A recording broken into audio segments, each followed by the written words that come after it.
Hallelujah, സ്തോത്രം. യെശയ്യാ പ്രവാചകന്റെ പുസ്തകം 50-ാം അധ്യായം വായിച്ചു. യഹോവ ഇപ്രകാരം അരുളിച്ചെയ്യുന്നു, ഞാൻ നിങ്ങളുടെ അമ്മയെ ഉപേക്ഷിച്ചു കളഞ്ഞതിന്റെ ഉപേക്ഷണപത്രം എവിടെ? അല്ല, എന്റെ കടക്കാരിൽ ആർക്കാകുന്നു ഞാൻ നിങ്ങളെ വിറ്റുകളഞ്ഞത്? നിങ്ങളുടെ അകൃത്യങ്ങളാൽ നിങ്ങൾ നിങ്ങളെ തന്നെ വിറ്റുകളഞ്ഞു. നിങ്ങളുടെ ലംഘനങ്ങളാൽ നിങ്ങളുടെ അമ്മ ഉപേക്ഷിക്കപ്പെട്ടു മരിക്കുന്നു. ഞാൻ വന്നപ്പോൾ ആരും ഇല്ലാതിരുപ്പാനും ഞാൻ വിളിച്ചപ്പോൾ ആരും ഉത്തരം പറയാതിരുപ്പാനും സംഗതി എന്ത്? വീണ്ടെടുപ്പാൻ കഴിയാതോണം എന്റെ കൈ വാസ്തവമായി കുറുകിയിരിക്കുന്നുവോ? അല്ല, വിടുവിപ്പാൻ എനിക്ക് ശക്തിയില്ലയോ? ഇതാ, എന്റെ ശാസനം കൊണ്ട് ഞാൻ സമുദ്രത്തെ വറ്റിച്ചു കളയുന്നു, നദികളെ മരുഭൂമികളാക്കുന്നു. വെള്ളമില്ലായികയാൽ അവയിലെ മത്സ്യം ദാഹം കൊണ്ട് ചത്തുനാറുന്നു. ഞാൻ ആകാശത്തെ ഇരുട്ടുടുപ്പിക്കുകയും രട്ടുപുതപ്പിക്കുകയും ചെയ്യുന്നു. തളർന്നിരിക്കുന്നവനെ വാക്കുകൊണ്ട് താങ്ങുവാൻ അറിയേണ്ടതിന് യഹോവയായ കർത്താവ് എനിക്ക് ശിഷ്യന്മാരുടെ നാവ് തന്നിരിക്കുന്നു. അവൻ രാവിലെ തോറും ഉണർത്തുന്നു. ശിഷ്യന്മാരെ പോലെ കേൾക്കേണ്ടതിന് അവന്റെ ചെവി ഉണർത്തുന്നു. യഹോവയായ കർത്താവ് എന്റെ ചെവി തുറന്നു. ഞാനോ മറുത്തു നിന്നില്ല, പിന്തിരിഞ്ഞതുമില്ല.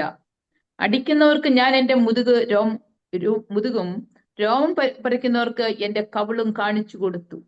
എന്റെ മുഖം നിന്ദയ്ക്കും തുപ്പലിനും മറച്ചിട്ടുമില്ല. യഹോവയായ കർത്താവ് എന്നെ സഹായിക്കും, അതുകൊണ്ട് ഞാൻ അമ്പരന്നു പോകയില്ല. അതുകൊണ്ട് ഞാൻ എന്റെ മുഖം തീക്കല്ല് പോലെ ആക്കിയിരിക്കുന്നു. ഞാൻ ലജ്ജിച്ചു പോകയില്ല എന്ന് ഞാൻ അറിയുന്നു. എന്നെ നീതീകരിക്കുവാൻ സമീപത്തുണ്ട്. എന്നോട് വാദിക്കുന്നവനാർ? നമുക്ക് തമ്മിലൊന്ന് നോക്കാം. എന്റെ പ്രതിയോഗിയാർ? അവൻ ഇങ്ങു വരട്ടെ. ഇതാ, യഹോവയായ കർത്താവ് എന്നെ തുണയ്ക്കുന്നു. എന്നെ കുറ്റം വിധിക്കുന്നവനാർ? അവരെല്ലാവരും വസ്ത്രം പോലെ പഴകിപ്പോകും, പുഴു അവരെ തിന്നുകളയും. നിങ്ങളിൽ യഹോവയെ ഭയപ്പെടുകയും അവന്റെ ദാസന്റെ വാക്ക് കേട്ടനുസരിക്കുകയും ചെയ്യുന്നവനാർ? തനിക്ക് പ്രകാശമില്ലാതെ അന്ധകാരത്തിൽ നടന്നാലും അവൻ യഹോവയുടെ നാമത്തിൽ ആശ്രയിച്ച് തന്റെ ദൈവത്തിന്മേൽ ചാരിക്കൊള്ളട്ടെ. തീ കത്തിച്ച് തീയമ്പുകൾ അരക്കി കെട്ടുന്നവരെ, നിങ്ങളെല്ലാവരും നിങ്ങളുടെ തീയുടെ വെളിച്ചത്തിലും നിങ്ങൾ കൊളുത്തിയിരിക്കുന്ന തീയമ്പുകളുടെ ഇടയിലും നടപ്പീൻ. എന്റെ കയ്യാൽ ഇത് നിങ്ങൾക്ക് ഭവിക്കും. നിങ്ങൾ വ്യസനത്തോടെ കിടക്കേണ്ടി വരും. സ്തോത്രം. ഹല്ലേലൂയ, ഹല്ലേലൂയ, ഹല്ലേലൂയ. ആമേൻ. ഹല്ലേലൂയ. ഇവിടെ പറയുന്നത് ഹല്ലേലൂയ. ഇവിടെ ആമേൻ. നമ്മുടെ ഹല്ലേലൂയ. ഇവിടെ ആദ്യം തന്നെ പറയുന്നത്, നിങ്ങളുടെ അകൃത്യങ്ങൾ അകൃത്യങ്ങളാൽ നിങ്ങൾ നിങ്ങളെ തന്നെ വിറ്റുകളഞ്ഞു. നിങ്ങളുടെ ലംഘനങ്ങൾ നിങ്ങളുടെ അമ്മ ഉപേക്ഷിക്കപ്പെട്ടു. ഹല്ലേലൂയ. അപ്പൊ ഇവിടെ നമ്മുടെ ജീവിതത്തിൽ ചില കാര്യങ്ങൾ വരുന്ന സമയത്ത് നമ്മൾ മറ്റുള്ളവരെ കുറ്റം പറയേണ്ട കാര്യമില്ല. ഹല്ലേലൂയ. ഇവിടെ ഇസ്രായേൽ ജനത്തിന്റെ പ്രശ്നം എന്താണെന്ന് ചോദിച്ചു കഴിഞ്ഞാൽ അവരുടെ അകൃത്യങ്ങൾ നിമിത്തം അത്രേ. ഹല്ലേലൂയ. ആമേൻ. ദൈവത്തിന്റെ സ്വന്തം ദൈവത്തിന്റെ ജനത്തെ ശപിക്കാൻ ആർക്കും കഴിയുന്ന നമ്മുടെ സംഖ്യാപുസ്തകത്തിൽ നമ്മൾ കാണുന്ന പോലെ ദൈവത്തിന്റെ ജനത്തെ ശപിക്കാൻ വേണ്ടി അവരെ ശാപത്തിന് കീഴാക്കാനോ അവരുടെ ജീവിതത്തിൽ മറ്റെന്തെങ്കിലും കൊണ്ടുവരുവാനോ സാധിക്കില്ല. കാരണം എന്താണെന്ന് വെച്ചാൽ അവർ ദൈവത്തിന്റെ സ്വന്തം ജനമാണെങ്കിൽ, ദൈവത്തിന്റെ പ്രമാണത്തിൽ ഉറച്ചു നിൽക്കുന്നവരാണെങ്കിൽ, ദൈവത്തോട് ചേർന്ന് നിൽക്കുന്നവരാണ്, തെറ്റിച്ചു കളയാൻ കഴിയില്ല. പക്ഷെ അവിടെ നമ്മൾ കാണുന്നുണ്ട്, ആരൊക്കെ പോയി ബിലയാമിനെ വിളിച്ചുകൊണ്ട് പോയി ഇവരെ ശപിക്കാനായിട്ട്. പക്ഷേ എങ്കിൽ അവിടെ ബിലയാം കുറെ തവണ അവരെ ശപിക്കാൻ നോക്കിയിട്ട് സാധിക്കുന്നു. അപ്പൊ ബിലയാം തന്നെ പറയുന്നു, ദൈവം ശപിക്കാത്തതിന് ഞാൻ എങ്ങനെ ശപിക്കും? ഹല്ലേലൂയ.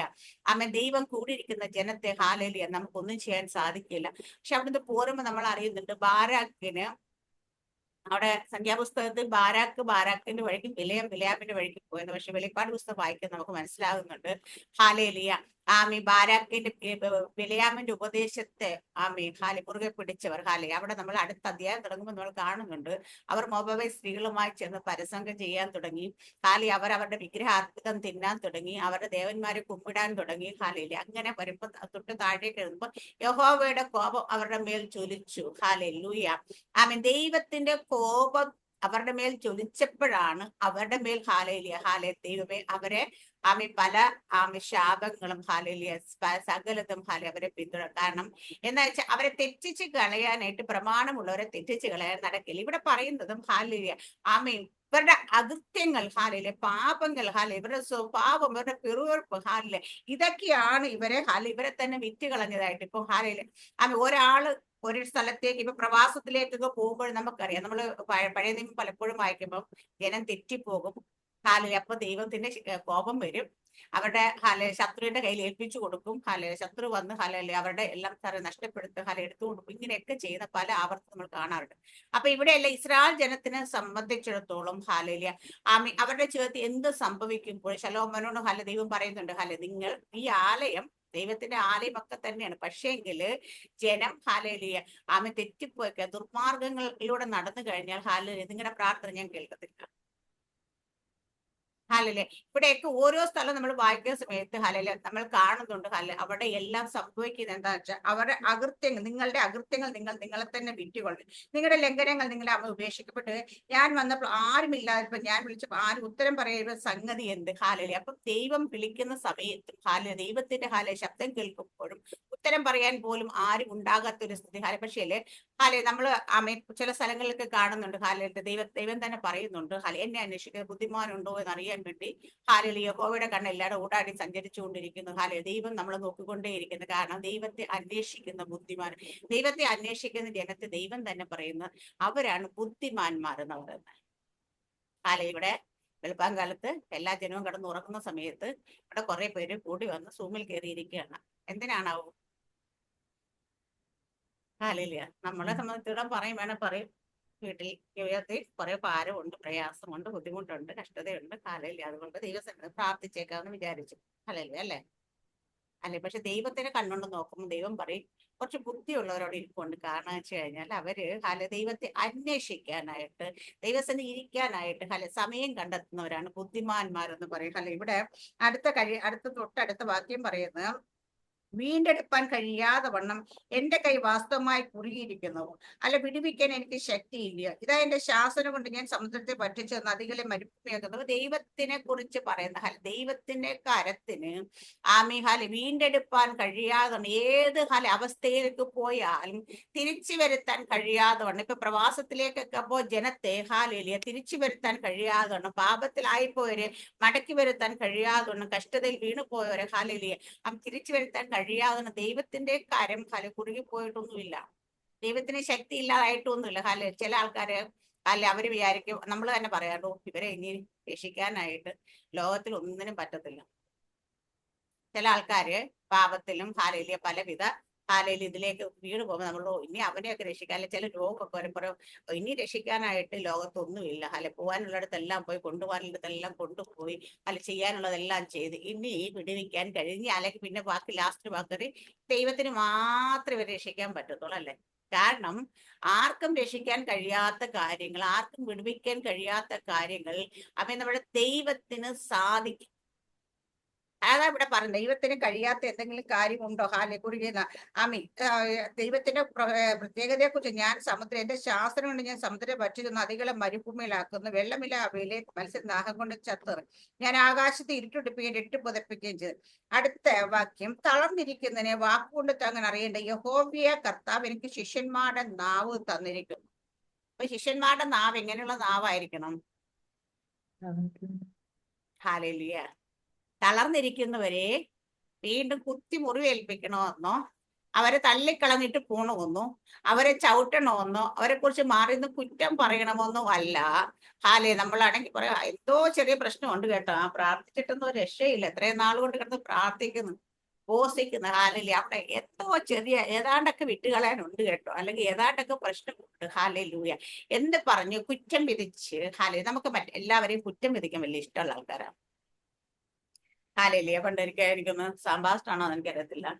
നമ്മള് ചർച്ചിലൊക്കെ വന്നിരിക്കുന്ന ചില വചനമൊക്കെ ഇടപെടുമ്പം നമ്മള് ഇന്ന് അവർക്ക് വേണ്ടിയിട്ടായി ദൈവം അവരുടെ തൊട്ടടുത്തിരിക്കുന്ന എല്ലാവരുടെയും കുറവുകൾ നമുക്കറിയാം, നമുക്ക് നമ്മുടെ കുറവ് മാത്രം തിരിച്ചറിയാൻ കഴിയത്തില്ല എന്നുള്ളതാണ്. പക്ഷേല് ശിഷ്യന്മാരുടെ നാവ് എന്താണ്? തളർന്നിരിക്കും. ദേശകർത്താവ് നമ്മളെ പഠിപ്പിച്ചത് ഹാലേലൂയ കല്ലെറിയാനല്ല, കല്ല് താഴെ ഇടാനാണ്. മുറിവ് കെട്ടാൻ നമ്മളെപ്പോഴും പറയാറുണ്ട്, മുറിക്കാനല്ല മുറിവ് കെട്ടാനാണ്. അവൻ തള്ളിക്കളയാനല്ല, ചേർത്ത് പിടിക്കാനാണ്.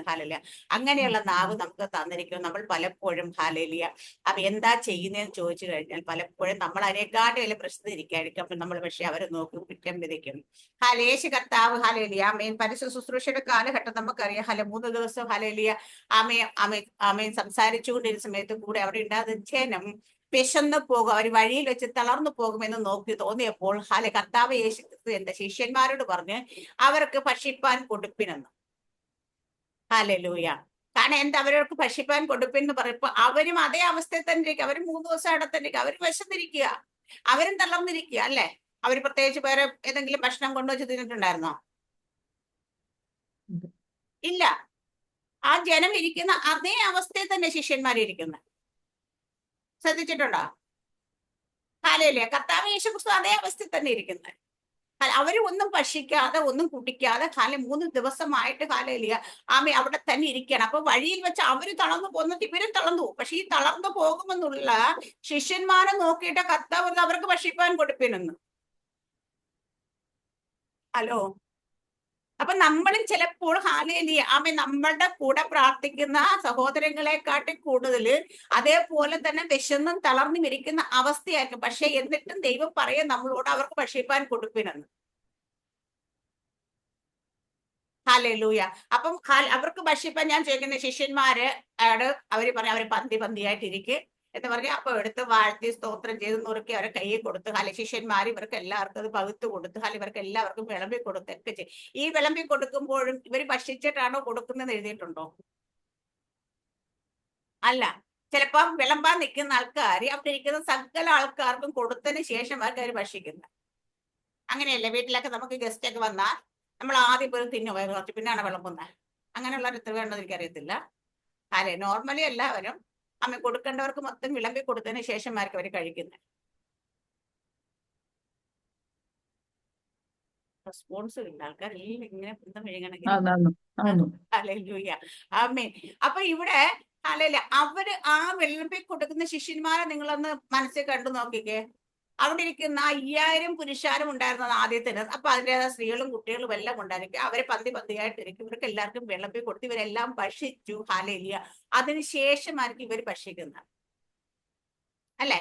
അപ്പം അവിടെ ശിഷ്യന്മാരുടെ ഉത്തരവാദിത്വം എന്താന്ന് ചോദിച്ചാൽ അതേപോലെ വിശപ്പും ദാഹവും ഉണ്ടെങ്കിലും തളർന്നിരിക്കുന്നവരെ താങ്ങുവാൻ ശിഷ്യന്മാരുടെ നാവ് തന്നിരിക്കുന്നു എന്ന് പറയുമ്പോൾ തളർന്നിരിക്കുന്ന പലർക്കും വേണ്ടി കൊടുക്കാനായിട്ട് നമ്മൾ തളർന്നിരിക്കുമ്പോഴും ഹല്ലേലൂയ അങ്ങനെ കൊടുക്കാനായിട്ട് അവരെ ആശ്വസിപ്പിക്കാനായിട്ട് അവരെ നിറയ്ക്കാനായിട്ടായിരിക്കണം ശിഷ്യന്റെ നാവുള്ളവർ ചെയ്യേണ്ടത്. ശിഷ്യത്വത്തിലേക്ക് വന്നു കഴിഞ്ഞാൽ ചെയ്യേണ്ടത്. ഹല്ലേലൂയ. അപ്പം ഹല്ലേലൂയ. ഒരിക്കൽ ഞങ്ങളുടെ എനിക്കൊരു പ്രാർത്ഥന സമയത്ത് നമ്മളെ തീച്ചൂളക്കകത്താണ് നിൽക്കുന്നെങ്കിൽ തീച്ചൂള അനുഭവത്തിൽ കൂടെ പോവുകയാണെങ്കിലും നമ്മളെ ദൈവം എന്തിനാക്കി വെച്ചെന്ന് വെച്ചാൽ ഒരുപാട് പേരെ ആശ്വസിപ്പിക്കാനായിട്ട് ആക്കി വെച്ചിരിക്കുകയാണ്. അപ്പൊ ഈ തീച്ചൂളക്കകത്ത് നിൽക്കുമ്പോൾ നമ്മളിവിടെ ആരെങ്കിലും വിളിക്കുന്ന സമയത്ത് അവരെ വിഷയങ്ങൾ കേൾക്കണം, അവരെ ആശ്വസിപ്പിക്കണം, സമാധാനിപ്പിക്കണം, അവർക്ക് വേണ്ടി പ്രാർത്ഥിക്കണം. ഇതൊക്കെ നമുക്കുണ്ട്. പക്ഷെ നമ്മുടെ വിഷയങ്ങള് അതിനെക്കാട്ടിയൊക്കെ വലിയ വിഷയമായിരിക്കും. നമ്മുടെ വിഷയം ചിലപ്പോൾ ഇവരോട് പറഞ്ഞാൽ അവർ ചിലപ്പോൾ ബോധം കെട്ടിക്കിടുമായിരിക്കും. ആ അവസ്ഥ ഇരിക്കുമ്പോഴും ശിഷ്യന്റെ നാവ് എപ്പോഴും മറ്റുള്ളവരെ ആശ്വസിപ്പിക്കുന്നതായിരിക്കണം, മറ്റുള്ളവരെ താങ്ങുന്നതായിരിക്കും. അതിന് ദൈവമാണ് നമുക്ക് ശിഷ്യന്മാരുടെ നാവ് തന്നിരിക്കുന്നത്. ഈ ഇരിക്കുന്ന സകലരും ശിഷ്യന്മാരാണ് ദൈവത്തിന്റെ. കർത്താവ് യേശുക്രിസ്തു പറഞ്ഞത് നിങ്ങളുടെ ഭൂമിയിൽ അറ്റത്തോളം പോയി പിതാവിന്റെയും പുത്രന്റെയും പരിശുദ്ധാത്മാവിന്റെ നാമത്തിൽ സ്നാനപ്പെട്ട് സകലരെയും എന്റെ ശിഷ്യന്മാരാക്കിക്കൊള്ളുവേൻ. സകലരെയും വിശ്വാസികളാക്കിക്കൊള്ളാനല്ല പറഞ്ഞത്, സകലരും ശിഷ്യന്മാർ. അപ്പൊ ശിഷ്യന്മാരാകണമെങ്കിൽ ശിഷ്യത്വം എന്താന്ന് വെച്ചാൽ ഗുരുവിനെ പോലെ ആയിരിക്കും. കർത്താവ് യേശുക്രിസ്തുവിന് എന്തൊക്കെ സ്വഭാവങ്ങൾ ഉണ്ടായിരുന്നു, കർത്താവ് യേശുക്രിസ്തു എങ്ങനെയായിരുന്നു, അങ്ങനെ തന്നെ നമ്മൾ പല പ്രാവശ്യം ചിന്തിച്ചുള്ള ഭാഗങ്ങളൊക്കെയാണ്. പക്ഷേ അപ്പൊ ഇത് വീണ്ടും നമ്മൾ ചിന്തിക്കാൻ ഇടയാകുന്നത് നമ്മളിൽ പലരിലേക്കും ശിഷ്യത്വം ഇതുവരെ വെളിപ്പെട്ട് വന്നിട്ടില്ലാത്തത് കൊണ്ടാണ്. നമ്മൾ ശിഷ്യനാകണമെന്ന് ശിഷ്യന്മാരാണ് എന്നുള്ള ബോധം നമ്മുടെ ഉള്ളിലേക്ക് വരാത്തത് കൊണ്ടാണ് വീണ്ടും ദൈവത്തിന്റെ ആത്മാവ് നമ്മളോട് ഇത് പറയുന്നത്. ഇവിടെ ഞാൻ ചോദിക്കുന്ന ആത്മാർത്ഥമായിട്ട് ഇതിനകത്തിരിക്കുന്ന എത്ര പേർക്ക് പറയാൻ കഴിയും നിങ്ങൾ മറ്റുള്ളവരെ ആശ്വസിപ്പിക്കണമെന്ന് വിചാരിച്ച്, മറ്റുള്ളവരെ താങ്ങണമെന്ന് വിചാരിച്ച്, മറ്റുള്ളവർക്ക് വേണ്ടി പ്രയോജനപ്പെടണമെന്ന് വിചാരിച്ച് നിങ്ങൾ ഓരോ ദിവസം പ്രാർത്ഥിക്കുന്നത്? ദൈവത്തിൽ നിന്ന് എന്തെങ്കിലും പ്രാപിച്ചിട്ട് എനിക്ക് മറ്റുള്ളവർക്ക് കൊടുക്കണം, ഹല്ലേലൂയ, ദൈവത്തിൽ നിന്ന് എന്തെങ്കിലും വാങ്ങിക്കൊണ്ട് എനിക്ക് അനേകരെ ആശ്വസിപ്പിക്കാൻ വേണ്ടിയിട്ട്, അനേകർക്ക് കൊടുക്കാൻ വേണ്ടിയിട്ടാണ് ഞാൻ ഇരിക്കുന്നതെന്ന് പറയാൻ ആത്മാർത്ഥമായിട്ട് പറയാൻ പറ്റും എത്ര പേരുണ്ട്? ഞാൻ ഉൾപ്പെടെയുള്ള കാര്യം നമുക്ക് എപ്പോഴും പ്രയോറിറ്റി ആയിട്ട് നിൽക്കുന്ന നമ്മുടെ വിഷയങ്ങളാണ്.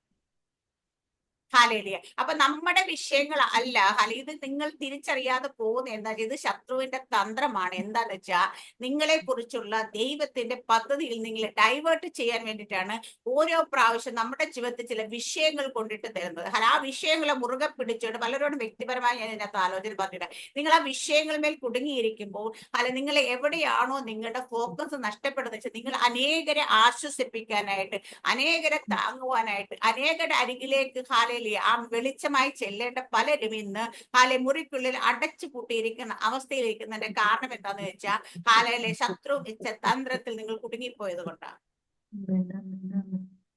ഹല്ലേലൂയ. അപ്പൊ ശത്രുവിന്റെ തന്ത്രങ്ങളെ നിങ്ങൾ തിരിച്ചറിയാത്തവർ അല്ലല്ലോ എന്ന് ദൈവവചനം പറയുമ്പോൾ പലപ്പോഴും നമ്മൾ ആ തന്ത്രത്തിൽ വീണു പോകുന്നുണ്ട്. ഹാലേലിയ. കഴിഞ്ഞ ദിവസം ദേവദാസന്റെ ഇങ്ങനെ ഒരു ചെറിയൊരു ഷോർട്ട് വീഡിയോയിൽ ഞാൻ കണ്ടതാണ്. അവൻ ഇസ്രായേൽ ജനം മിസ്രൈമിൽ നിന്ന് പുറപ്പെട്ട് പലപ്പോഴും ഇങ്ങോട്ട് വരുന്ന സമയത്ത് ചെങ്കടലിന്റെ വാതൊക്കെ നിന്നപ്പോഴെങ്കിലും പലരും വിചാരിച്ചാണ്, ദൈവമേ ആ പറവോനൊന്ന് ചത്തിരുന്നെങ്കിൽ നമുക്ക് വിടുതലായനമായിരുന്നു. ജനം പലപ്പോഴും പറഞ്ഞിട്ടുണ്ട്, ആ പറവോനൊന്ന് മരിച്ചിരുന്നെങ്കിൽ നമുക്ക് ഒരു സ്വസ്ഥത വന്നേരായിരുന്നു, ഈ ശത്രു നമ്മളെ പിന്തുടരത്തില്ലായിരുന്നു. പക്ഷെ നീ പറയും പറവോൻ മരിക്കണേന്ന് പറയുമ്പോൾ ദൈവം പറയും, ഹാലേലൂയ, നിനക്ക് വേണ്ടിയിട്ട് നിന്റെ വഴി തുറന്നു കഴിയുമ്പോൾ പറവൻ മരിച്ചിട്ടല്ല നിനക്ക് വേണ്ടി ദൈവം വഴി തുറക്കാൻ വന്നേ, നിന്റെ വഴി തുറന്ന് നീ അതിനകത്തൂടെ പ്രവേശിച്ച് കഴിയുമ്പോൾ പറവൻ മരിക്കും. ദൈവം എപ്പോഴും അങ്ങനെ വെച്ചത്. നമ്മൾ പറയുന്നത് എന്താ, ദൈവമായ ശത്രു പോയെങ്കിൽ ശത്രു അങ്ങ് നശിച്ചായിരുന്നെങ്കിൽ കൊള്ളാരെന്ന് പറയും. പക്ഷേ ശത്രു നശിച്ചിട്ട്, ശത്രുവിനെ കൊന്നിട്ടല്ല ദൈവം നിനക്ക് വഴി തുറക്കുന്നത്.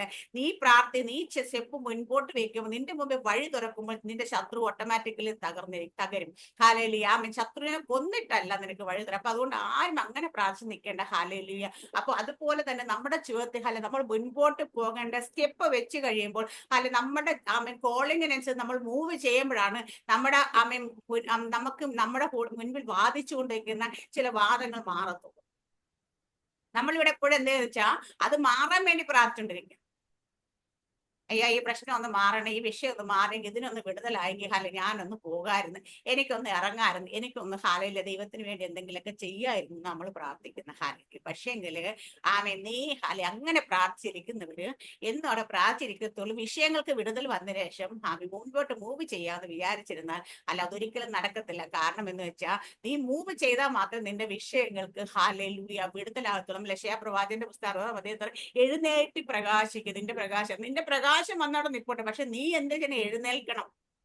ഹാലേലിയ. നീ എഴുന്നേറ്റ് മാത്രമേ ആ പ്രകാശം പ്രകാശിക്കത്തുള്ളൂ. ഹാലേലിയ. അപ്പൊ നമ്മളിവിടെ ഇരുന്നിട്ട് പ്രകാശിപ്പിക്കും, പിന്നെ എഴുന്നേൽക്കാന്ന് പറഞ്ഞു.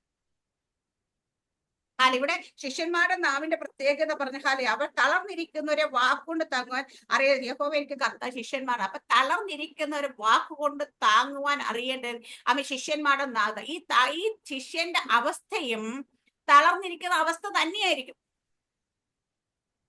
ഹാലേലൂയ. നമ്മള് അപ്പോസ്തല പ്രവൃത്തിയൊക്കെ വായിച്ചു കഴിഞ്ഞാല് അപ്പോസ്തലന്മാരെ ചുറ്റി സഞ്ചരിക്കുന്ന സമയത്ത് അവരുടെ അവസ്ഥ നല്ലതൊന്നും ആയിരുന്നില്ല.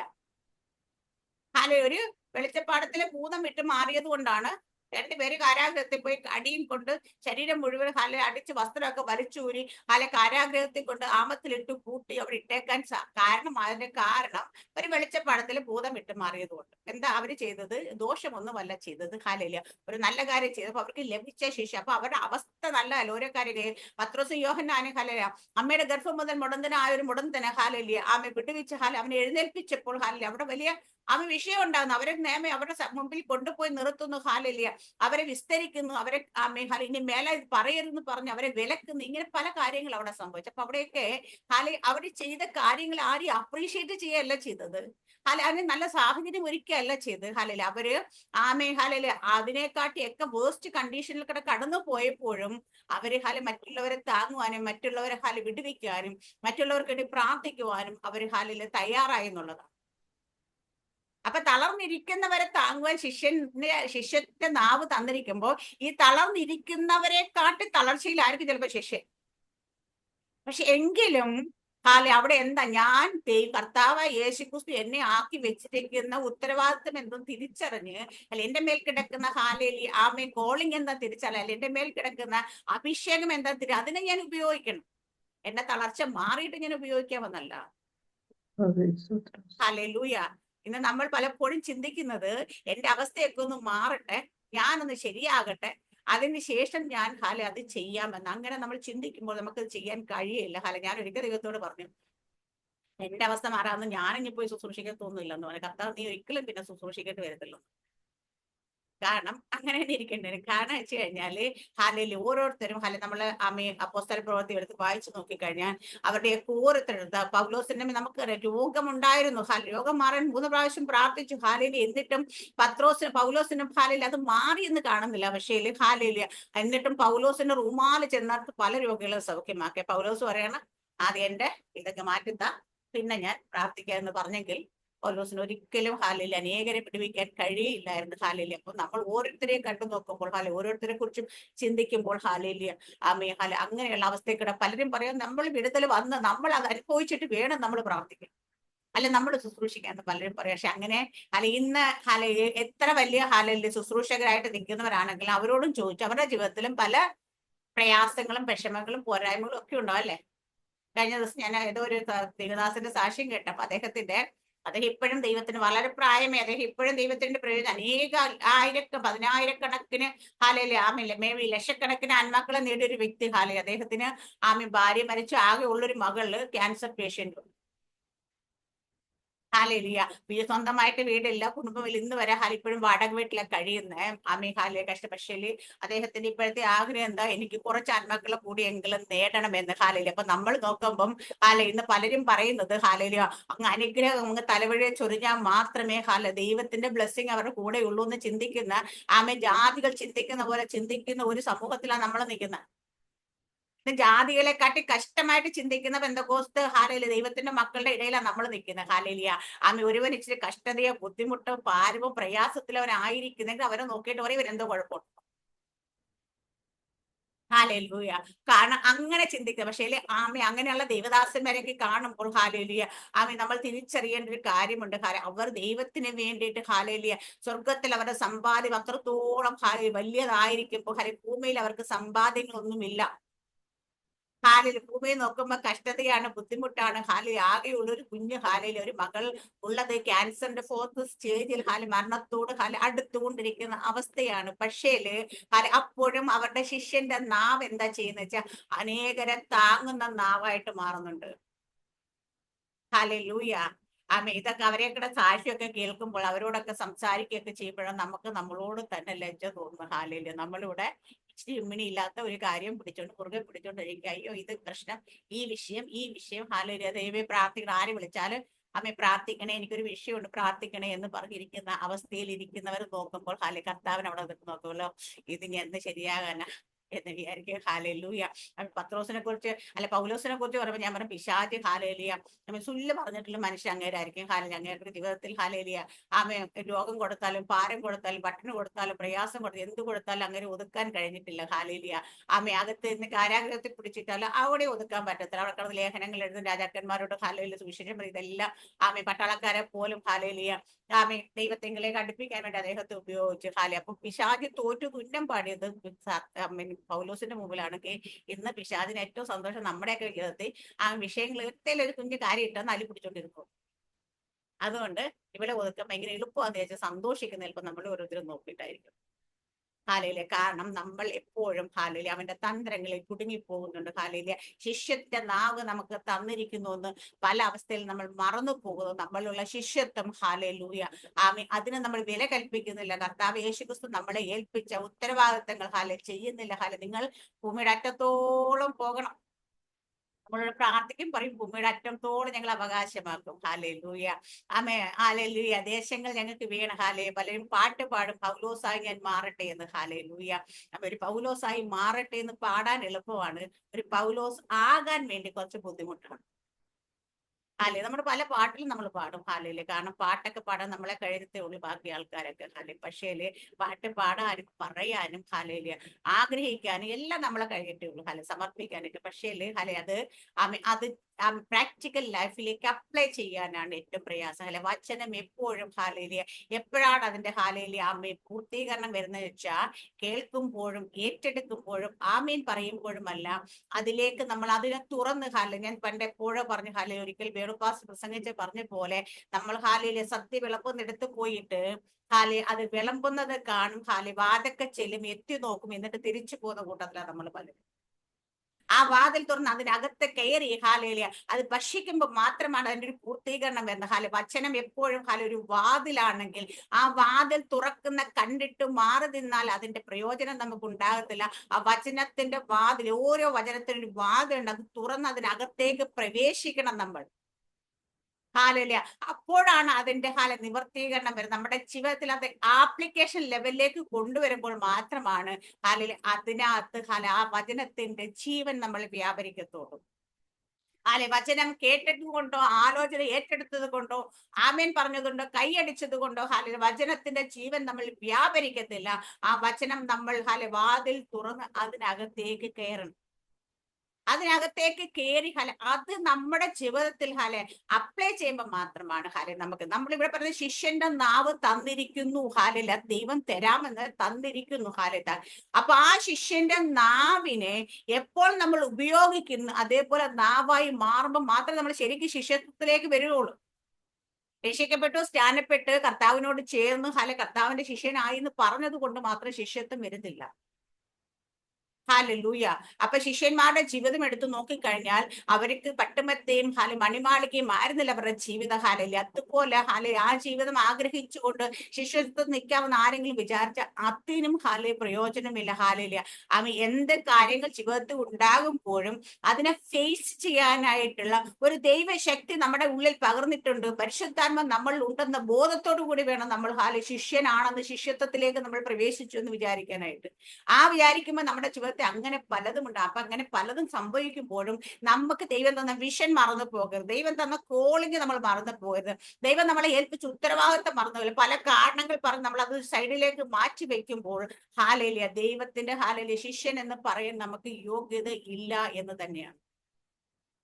വ്യക്തിപരമായിട്ട് എനിക്ക് ചില ഇതിലുള്ള ആൾക്കാരെ അറിയാം. അവർക്കും എപ്പോഴും ശരിയാ മിനിസിസ്റ്റർ നമ്മളോട് ദൈവം എനിക്ക് അങ്ങനെ വിഷം തന്നു, ഞാൻ അങ്ങനെ തീരുമാനം എടുത്ത, പക്ഷെ എനിക്കത് ചെയ്യാൻ പറ്റുന്നില്ല എന്ന് പറയുമ്പോൾ എന്തുകൊണ്ട് അത് പറ്റാത്തെന്ന് ചോദിച്ചു കഴിഞ്ഞാൽ നമുക്ക് നമ്മുടെ ജീവിതത്തിൽ വരുന്ന ചില വിഷയങ്ങൾ നമ്മളെ അതിനകത്ത് കുട്ടിക്ക് ദൈവം തന്ന വിഷനെ മറന്നുപോയി, ദൈവം തന്ന ചില മിഷനെ മറന്നുപോയിട്ട് നമ്മൾ ഇരിക്കുന്നതിന്റെ കാരണം നമ്മൾ ശിഷ്യത്വത്തിലേക്ക് വന്നിട്ടില്ലാത്തോണ്ട്. ഞാന് മെസ്സേജ് ശിഷ്യത്വത്തിൽ തന്നെ കയറി നിൽക്കുകയാണ്. അവിടെ ഇല്ല എന്നാ വെച്ചാൽ ദൈവത്തിന്റെ ആത്മാവിനെ അവിടെ നിന്ന് മുൻപോട്ട് വിടുന്നില്ല. അതുകൊണ്ട് തന്നെ ഞാനത് പറഞ്ഞുകൊണ്ടേയിരിക്കുന്നത്. ഹല്ലേലൂയ. ആമീൻ. അവിടെ പറയുന്ന ശിഷ്യന്മാരുടെ നാവ് തന്നിരിക്കുന്നു. ആമീൻ ആമീൻ. അവൻ രാവിലെ തോറും ഉണർത്തുന്നു, ശിഷ്യന്മാരെ പോലെ കേൾക്കാൻ അവൻ എന്റെ ചെവി ഉണർത്തുന്നു. അപ്പം ദൈവം തന്നെ നമ്മളെ രാവിലെ തോറും ഉണർത്തുന്നു, ശിഷ്യന്മാരെ പോലെ കേൾക്കേണ്ട നമ്മുടെ ചെവി. ഇവിടെ പറയുന്നത് അവൻ രാവിലെ തോറും ഉണർത്തുന്നു, ശിഷ്യന്മാരെ പോലെ കേൾക്കാൻ അവൻ എന്റെ ചെവി ഉണർത്തുന്നു. യഹോവയെ കർത്താവിന്റെ ചെവി തുറന്നു, ഞാനോ മറുത്തു നിന്നില്ല, പിന്തിരിഞ്ഞതുമില്ല. അപ്പൊ ദൈവം നമ്മൾ ഉണർത്തുമ്പോൾ, ദൈവം നമ്മുടെ ചെവി തുറക്കുമ്പോൾ, ദൈവം നമ്മളോട് സംസാരിക്കുമ്പോൾ ഇവിടെ പറയാം ഞാനോ മറുത്തു നിന്നതുമില്ല. അപ്പൊ നമ്മൾ പലപ്പോഴും എന്താ ചെയ്യുന്നത്? മറുത്തു നിൽക്കുക. എന്നോട് ദൈവം അങ്ങനൊന്നും പറയുന്നില്ല സിസ്റ്ററെ, എന്നോട് ദൈവം ഇത് പറഞ്ഞിട്ടില്ല എന്നൊക്കെ പലരും പറയുമ്പോൾ ദൈവം പറഞ്ഞു മടുത്തിട്ട് ഇപ്പൊ പറയാത്തതാണ്. പലപ്പോഴും നമ്മൾ കേൾക്കുന്നില്ല, കേട്ടാലും കേട്ടതുപോലെ അനുസരിക്കുന്നില്ല. ഹല്ലേലൂയ. അവിടെയൊക്കെ ഹല്ലേലൂയ നമുക്ക് ഇച്ചിരി ബുദ്ധിമുട്ടുള്ള സ്ഥലത്തേക്ക് പോകാൻ ഇച്ചിരി കംഫർട്ട് സോൺ പൊളിയുന്ന കാര്യമൊക്കെയാണ് നമ്മൾ വീണ്ടും ഒന്നുകൂടെ ഒന്ന് പ്രാർത്ഥിച്ച് നോക്കട്ടെ. ഒന്നുകൂടെ ഒന്ന് നോക്കട്ടെ എന്ന് പറയും. കാരണം എന്താ വെച്ചാൽ നമുക്ക് ഗുണമുള്ള കാര്യമാണ് വീണ്ടും വീണ്ടും പ്രാർത്ഥിച്ച് നോക്കത്തില്ല. നമുക്ക് ഇച്ചിരി കുഴപ്പമുള്ള കാര്യങ്ങളൊക്കെ ഇച്ചിരി എന്തെങ്കിലും നമ്മുടെ കംഫർട്ട് സോൺ പൊളിയുന്ന കാര്യമാണ് നമ്മൾ വീണ്ടും പറയുന്നത്. ഒന്നുകൂടെ ദൈവത്തോട് പ്രാർത്ഥിച്ച് ആലോചന ചോദിക്കട്ടെ. ദൈവം നിന്നോട് കൺഫേം ആയിട്ട് കാര്യം സംസാരിച്ചാൽ നീ വീണ്ടും പ്രാർത്ഥിച്ച് ആലോചന ചോദിക്കാൻ നിൽക്കേണ്ട കാര്യമില്ല. ഹല്ലേലൂയ. അതുപോലെ ചില കാര്യങ്ങൾ നമുക്ക് നമ്മുടെ മനസ്സിന് ഇഷ്ടം പോകണമെന്ന് വിലയാൻ പോകാൻ ആഗ്രഹിച്ചതുപോലെ ആഗ്രഹമുള്ള കാര്യം ദൈവം പുനോ പറഞ്ഞാലും പിന്നെയും പോരുന്ന് പ്രാർത്ഥിക്കുക. എന്തിനാന്നറിയാം? നമ്മുടെ മനസ്സിൽ ഇരിക്കുന്ന ആഗ്രഹം എന്താ? അങ്ങോട്ട് പോയേ കൊള്ളായിരുന്നു, ഹല്ലേലൂയ എന്ന് കൂലി കിട്ടും എന്ന് വിചാരിച്ച് അങ്ങനെയുള്ള കാര്യങ്ങൾ നമ്മൾ വീണ്ടും പോയി പ്രാർത്ഥിക്കാൻ ദൈവം നീ പൊക്കോന്ന് പറയും. കാരണം എന്താ പറയാ? പോയി മേടിച്ചിട്ട് പോരാൻ പറയും. ഇതാണ് സംഭവിക്കുന്നത് പലപ്പോഴും. നമ്മൾ എപ്പോഴും നമ്മുടെ മനസ്സിന്റെ ഇഷ്ടങ്ങളെ, മനസ്സിന്റെ ആഗ്രഹങ്ങളെ ഒരു സൈഡിൽ ഇങ്ങനെ ഒതുക്കി വെച്ചിരിക്കുക. അപ്പൊ ദൈവത്തിന്റെ കാര്യം ശബ്ദം വരുമ്പോൾ നമ്മൾ ഇതുമായിട്ട് കണക്ട് ആക്കിയിട്ട് നമ്മൾ ഇതിനെ ഡൈവേർട്ട് ചെയ്യും പലപ്പോഴും. നമ്മുടെ ഇഷ്ടത്തിനനുസരിച്ച്. കാരണം നമ്മൾ അങ്ങനെ ഡൈവേർട്ട് ചെയ്യുന്നതുകൊണ്ട് എന്താ സംഭവിക്കുന്നത് ചോദിച്ചു കഴിഞ്ഞാൽ ദൈവത്തിന്റെ പദ്ധതിയിൽ നമ്മൾ മാറിപ്പോകും. കാരണം ചിലപ്പോഴൊക്കെ അവിടെ പോയി അടിയും വാങ്ങിക്കും നമ്മൾ. പിന്നെ നമ്മൾ ഹല്ലേലൂയ ആമയും പിന്തിരിഞ്ഞ് മടങ്ങിയൊക്കെ വരുമ്പോഴത്തെ കുറച്ച് സമയമൊക്കെ അങ്ങ് പോയിട്ടുണ്ടാവും. ഹല്ലേലൂയ. ഞാൻ ആരെയും കുറ്റം പറയാനായിട്ടോ പേടിപ്പിക്കാനായിട്ടോ ഒന്നുമല്ല. ഞാൻ എപ്പോഴും സംസാരിക്കും എന്റെ അനുഭവത്തിൽ തന്നെ ഞാൻ സംസാരിക്കും. പലപ്പോഴും നമുക്ക് പറ്റുന്ന കാര്യം ശിഷ്യത്വത്തിന്റെ അന്ന് ശിഷ്യന്റെ നാവത് ഇതെല്ലാം നമ്മൾ ഉള്ളപ്പോഴും ചില കാര്യങ്ങൾ നമ്മളോട് ദൈവം പറയും, നമ്മൾ പയ്യെ അത് സൈഡിലേക്ക് മാറ്റി വെക്കും. കാരണം വെച്ചാൽ നമ്മൾ അങ്ങനെ പറയുന്ന കാര്യങ്ങളത്തേക്ക് സാഹചര്യം മോശമാണ്, അങ്ങോട്ട് പോകാൻ പറ്റത്തില്ല, ഇങ്ങോട്ട് പോകാൻ പറ്റത്തില്ല, ഞാൻ ഒന്നുകൂടെ പ്രാർത്ഥിച്ചു നോക്കട്ടെ, ദൈവത്തോട് ആലോചന ചോദിക്കട്ടെ എന്നൊക്കെ പറഞ്ഞിട്ട് ഇങ്ങനെ മാറിയിരിക്കും. ഹല്ലേലൂയ. പക്ഷേ എങ്കിൽ പലപ്പോഴും അത് എന്തുകൊണ്ടാ ചെയ്യുന്നത് ചോദിച്ചു കഴിഞ്ഞാൽ നമ്മൾ അങ്ങനെ നമ്മുടെ ആ കംഫർട്ട് സോൺ പൊളിച്ചിട്ട് പോകാനായിട്ട് റെഡിയല്ല. ഹല്ലേലൂയ. അതിന് പറയുന്ന കാരണങ്ങൾ, നമ്മൾ കണ്ടെത്തുന്ന കാരണങ്ങളൊക്കെ നമ്മുടെ മാനുഷികമായ കാരണങ്ങൾ തന്നെയാണ് അതിനകത്ത്. ഇപ്പൊ ഇവിടെ ഇരിക്കുന്ന സാറാമ്മ സിസ്റ്ററോട് ഞാൻ പറയാണ്, സാറാമ്മ സിസ്റ്ററെ ഹാലേലിയ നാട്ടിൽ വന്നിപ്പം സാറാമ്മ സിസ്റ്ററെ ഏൽപ്പിച്ച് ശുശ്രൂഷ ചെയ്യണം ദൈവത്തിന്റെ ആത്മാ പറയുന്നത്. പിന്നെ മിനിസ്റ്റർ ഒന്നുകൂടെ പ്രാർത്ഥിച്ചു നോക്ക്, ദൈവം അങ്ങനെയൊന്നും പറഞ്ഞിട്ടുണ്ടായിരുന്നു. കാരണം എന്താ വെച്ചാൽ ഇപ്പൊ എനിക്ക് ഇവിടെ നിന്ന് ഇങ്ങോട്ട് പോകാൻ പറ്റത്തില്ല, അവിടെ നിന്ന് ഇങ്ങോട്ട് പോരാൻ പറ്റുന്ന സാഹചര്യം ഇപ്പൊ എല്ലാ കാര്യങ്ങളും പ്രോസസ്സിംഗ് എല്ലാം കഴിഞ്ഞ് അതിന്റെ കൺഫർമേഷൻ നിൽക്കാൻ പോകും. ഞാൻ ഇപ്പൊ പെട്ടെന്ന് നിൽക്കേണ്ടടുത്ത് പോരാൻ പറഞ്ഞാൽ ആ ചെയ്ത് മൊത്തം വേസ്റ്റ് ആയി പോകത്തില്ല സിസ്റ്റർ. അപ്പൊ അതൊരു ദൈവിക ആലോചന അല്ലല്ലോ എന്ന് പറയും. കാരണം എന്താണെന്ന് വെച്ച് കഴിഞ്ഞാൽ ഞാൻ എക്സാമ്പിൾ പറയട്ടെ, അങ്ങനെ ചെയ്യാനല്ല. എന്താണെന്ന് വെച്ച് കഴിഞ്ഞാൽ അപ്പൊ നമ്മുടെ ചിന്ത മൊത്തം നമ്മുടെ കാര്യങ്ങളെല്ലാം ഇത്രത്തോളം എത്തിയത്, ഇത്രത്തോളം വന്ന്, ഇത്രത്തോളം ചെയ്തത് പൂർത്തീകരിക്കാതെ ഞാൻ പോകുന്നത് ശരിയല്ലല്ലോ. പക്ഷെ പലപ്പോഴും ദൈവം വിളിച്ചിറക്കിയിട്ട് പലരുടെയും ജീവിതത്തിൽ നോക്കിക്കഴിഞ്ഞാൽ മനസ്സിലാകും അവിടെ ചെന്ന് കുറച്ച് കാര്യങ്ങളെല്ലാം എത്തി നല്ലൊരു സെറ്റപ്പിലേക്ക് എത്തുന്ന സമയത്ത് ദൈവം പൊളിച്ചോളാൻ പറയും. അവിടുന്ന് എട്ടും പാണ്ടും എടുത്തോളാൻ പറയും. അങ്ങനെ കേട്ടിട്ട് എനിക്കറിയുന്ന അന്ന് ശക്തമായി ഉപയോഗിക്കുന്ന പല ശുശ്രൂഷകരും അങ്ങനെ അവരോട് അവിടെ നിന്ന് വിട്ടു പോരാൻ പറയുമ്പോ അവര് അതെല്ലാം വിട്ടു പോന്ന് ഇവിടെ എത്തിയപ്പോ ഇവിടെ ഭയങ്കര വലിയ സ്റ്റേജ് ഓപ്പൺ ആക്കി വെച്ചിട്ടല്ല ദൈവം വിളിച്ചു. ഇവിടെ വന്നിട്ട് ഒരു ദേവദാസന്റെ അനുഭവം പലപ്പോഴും പറഞ്ഞിട്ടുണ്ട്. അദ്ദേഹം വന്നിട്ട് ആൾക്കാർ റോഡിൽ പോയിട്ട് വഴിയിലൊക്കെ ഇരിക്കുന്നവരെ വിളിച്ചുകൊണ്ടൊന്നും ഭക്ഷണം മേടിച്ചു കൊടുത്ത് ഇരുത്തിയിട്ട് അവരുടെ മുമ്പിൽ നിന്ന് പ്രസംഗിച്ചു തുടങ്ങിയവരുണ്ട്. ഇന്ന് അവർക്ക് 10,000 കൂടുന്ന ചർച്ച ദൈവം കൊടുത്തെങ്കിൽ അതിന്റെ പിന്നിൽ അവർ കൊടുത്തൊരു വിലയുണ്ട്. യുകെയിൽ വെൽ സെറ്റിൽഡ് ആയി നല്ല ജോലിയും നല്ല സൗകര്യങ്ങളും പഠിത്തം കഴിഞ്ഞു. ആദ്യം ചോദിച്ചു പോകണം, ഞാൻ ഇവിടെ പോരാതി പൊയ്ക്കോ, പഠിച്ച് നല്ല ജോലിയൊക്കെ കിട്ടിയപ്പോ പറഞ്ഞ് മോനെ സകലം വിട്ടിട്ട് ഇങ്ങോട്ട് പോരാൻ പറഞ്ഞു. അപ്പൊ തന്നെ സകലം വിട്ടിട്ട് എല്ലാവരും പറഞ്ഞു നിനക്ക് വട്ടാന്ന് പറഞ്ഞു. നീ എന്തായി കാണിക്കുന്നത് ചോദിച്ചപ്പോ ഒന്നും കേട്ടില്ല. ദൈവത്തിന്റെ വാക്ക് കേട്ടനുസരിച്ച് പോന്നു. ഇവിടെ വന്നപ്പോഴോ സഭയില്ല, ശുശ്രൂഷയില്ല, വിശ്വാസികളില്ല, ഒന്നുമില്ല. ചെന്നൈയുടെ തെരുവിലൂടെ നടന്ന് അവിടെ ഇവിടെ ഇരിക്കുന്ന ഭിക്ഷയ്ക്ക് വഴിയോട്ടിരിക്കുന്ന ആൾക്കാരെ വിളിച്ചോണ്ടെടുത്ത് അവർക്ക് ഭക്ഷണം വാങ്ങിച്ചു കൊണ്ടെത്തി 10 പേരുടെ മുമ്പിൽ നിന്ന് ശുശ്രൂഷിക്കാൻ തുടങ്ങി. അവിടെ തുടങ്ങി നിന്ന് ഇന്റർനാഷണൽ ലെവലിൽ പല ചർച്ചകളുമായിട്ട് 10,000 കണക്കിന് വിശ്വാസികളായ സഭ ദൈവം കൊടുത്തെങ്കിൽ അതിന് പിന്നിലുള്ള ചിലതിനെയൊക്കെ ദൈവം വിട്ടുകളയാൻ പറഞ്ഞപ്പോൾ അതിന്റെ തൂക്കം നോക്കി കയ്യിൽ പിടിച്ചുകൊണ്ടിരിക്കാതെ അതിനെ വലിച്ചെറിഞ്ഞിട്ട് പൗലോസ് പറഞ്ഞ് അത് ചപ്പെന്നും ചവർന്ന് എണ്ണിയത് കൊണ്ടാണ് ദൈവം അതുപോലെ മാനിക്കാൻ കാരണമായത്. അപ്പൊ വില കൊടുക്കാതെ ആർക്കും ഒന്നും നേടാൻ സാധിക്കത്തില്ല. അങ്ങനെ കേൾക്കുമ്പോൾ പലപ്പോഴും പലർക്കും ചിലതിനെയൊക്കെ എനിക്ക് ഇത് എനിക്ക് എന്റെ ജീവിതത്തിൽ ഇപ്പോൾ ഇത് അടിസ്ഥാനമായിട്ട് ഇതെനിക്ക് ദൈവം തന്ന നന്മയല്ലേ എന്നൊക്കെ നമ്മൾ പറയും. ദൈവം തന്ന നന്മയാണ് ആ വിദ്യാഭ്യാസമെങ്കിൽ, ദൈവം കൊടുത്ത നന്മയാണ് ആ ജോലിയെങ്കിൽ, അത് വിടാൻ പറഞ്ഞതും കൊടുത്തവൻ തന്നെയാണ്, എനിക്ക് തന്നവൻ തന്നെയാണ് എന്നോട് വിടാൻ പറഞ്ഞ ചിന്ത നമ്മുടെ ഉള്ളിൽ വേണം. അവിടെയൊക്കെ നമ്മൾ ഒരേ ദൈവം ഇതെനിക്ക് വിട്ടുകളയാൻ പറ്റത്തില്ല. കാരണം എന്താ, ദൈവത്തിന് വേണ്ടി നീ അത് വിട്ടുകളഞ്ഞ നിനക്ക് അതിന് അപ്പുറത്ത് തരാൻ പറ്റത്തില്ല എന്ന് നീ ചിന്തിക്കുന്നു. അഖിലാണ്ടത്തിന്റെ ഉടവൻ ആഴിയും മുഴിയും ഉണ്ടാക്കി സകലം സൃഷ്ടിച്ച തരാൻ യോഗ്യനായ നമ്മളെ പുലർത്താൻ യോഗ്യനായവനെ പറയുന്നത് നീ ചിലത് വിട്ടുകളയെന്ന് പറയുമ്പോഴും പലപ്പോഴും അത് വിട്ടുകളയാതെ മുറുകെ പിടിച്ചുകൊണ്ടിരിക്കുന്ന അവസ്ഥ നമ്മുടെ ജീവിതത്തിലുണ്ട്. ചില സമയത്തൊക്കെ ദൈവം പലതൊക്കെ വിട്ടുകളയാൻ പറയും. നമ്മൾ വിട്ടുകളയായിരിക്കുമ്പോൾ ദൈവം തന്നെ അതങ്ങ് നീക്കി മാറ്റും. പിന്നെ നമ്മൾ ആദ്യം വന്ന ആ കംഫർട്ട് സോണിലൂടെ അല്ലെങ്കിൽ ആദ്യം വന്ന അതേ മൂവ്മെന്റിലേക്ക് നമുക്ക് മൂവ് ചെയ്യാൻ പറ്റത്തില്ല. കടന്ന് കട്ടയും പട്ടം കഴക്ക് അടിച്ചിട്ടതിന് ശേഷം മൂവ് ചെയ്യാൻ പറ്റത്തുള്ളൂ.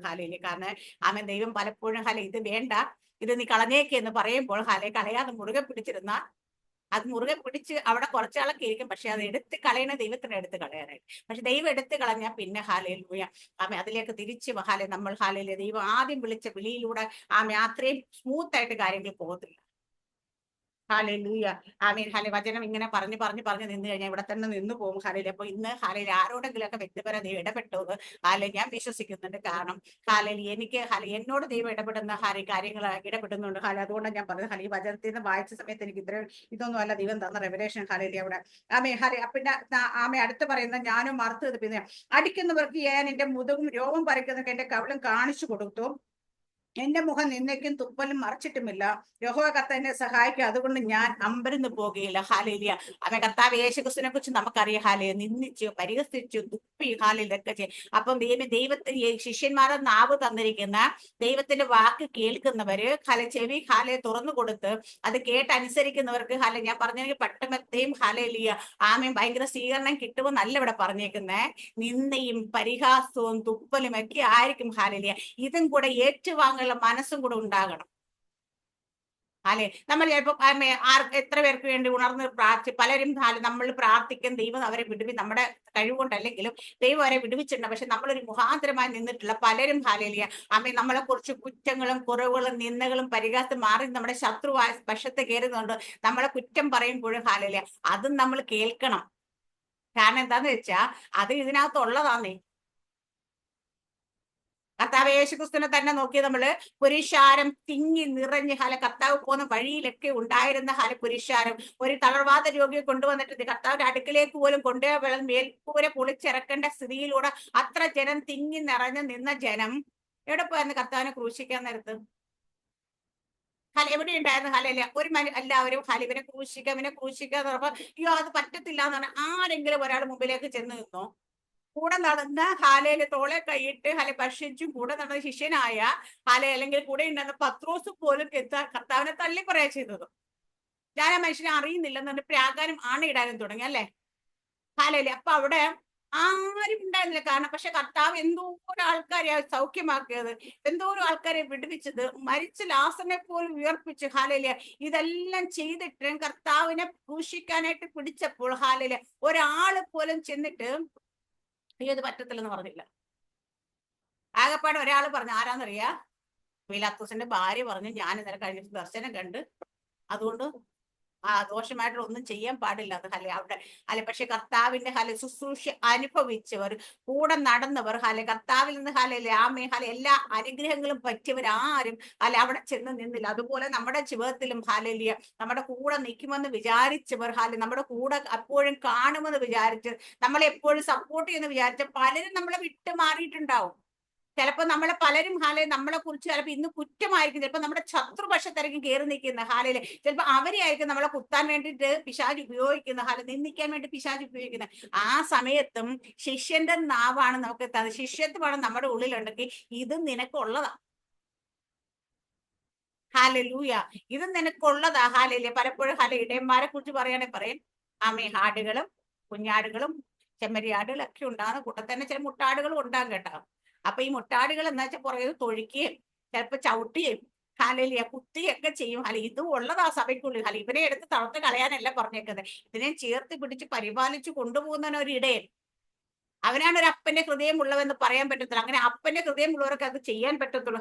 അതുപോലെ ആയിരിക്കണം നമ്മൾ ഓരോരുത്തരും നിൽക്കുന്ന കാര്യങ്ങളിൽ നമ്മുടെ കൂടെ നിൽക്കുന്നവർ നമ്മളെ എപ്പോഴും കൂടെ സപ്പോർട്ട് ചെയ്ത് അല്ലെങ്കിൽ നമ്മളെ കൂടെ നല്ലത് പറയും, നമ്മളെ താങ്ങി നിൽക്കുമെന്ന് വിചാരിക്കില്ലേ. നമ്മളെ ശത്രുപക്ഷത്ത് കാണുമ്പോഴും എതിർക്കുമ്പോഴും അവിടെയെല്ലാം നീ എന്താ ചെയ്യേണ്ടത് വെച്ചാൽ മിണ്ടാതിരിക്കണം. ശിഷ്യനാണ് നീയെങ്കിൽ ഇവിടെ പറഞ്ഞ കണക്ക് ഞാൻ അടിക്കുന്നവർക്ക് ഞാൻ എന്റെ മുതുകും രോഗം പറിക്കുക എന്റെ കവിളും കാണിച്ചു കൊടുത്തു. എന്റെ മുഖം നിന്നയ്ക്കും തുപ്പോലും മറച്ചില്ല. യഹോവയെ കർത്താവിനെ സഹായിക്കും, അതുകൊണ്ട് ഞാൻ അമ്പരന്നു പോയില്ല. അതുകൊണ്ട് ഞാൻ എന്റെ മുഖം തീക്കല്ല് പോലെ ആക്കി. അപ്പം ദൈവം നമ്മളെ സഹായിക്കും.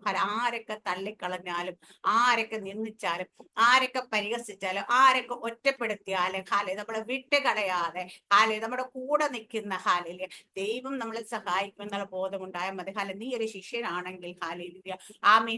ആരുടെയും കരം പിടിച്ചുകൊണ്ട് നീ മുൻപോട്ട് പോകാൻ ആഗ്രഹിക്കല്, ആരുടെയും കൂട്ടുചേർന്ന് മുൻപോട്ട് പോകാൻ ആഗ്രഹിക്കല്. കാരണം നിന്നെ താങ്ങി നടത്തുന്നത്, നിന്റെ കൂടെയുള്ളത് ദൈവം തന്നെയാണ്. മഹത്വത്തിന്റെ പ്രത്യാശ ക്രിസ്തു നിങ്ങൾ ഇരിക്കുന്നു എങ്കിൽ ആ ക്രിസ്തു നിങ്ങളെ വിട്ടു പോകത്തില്ല.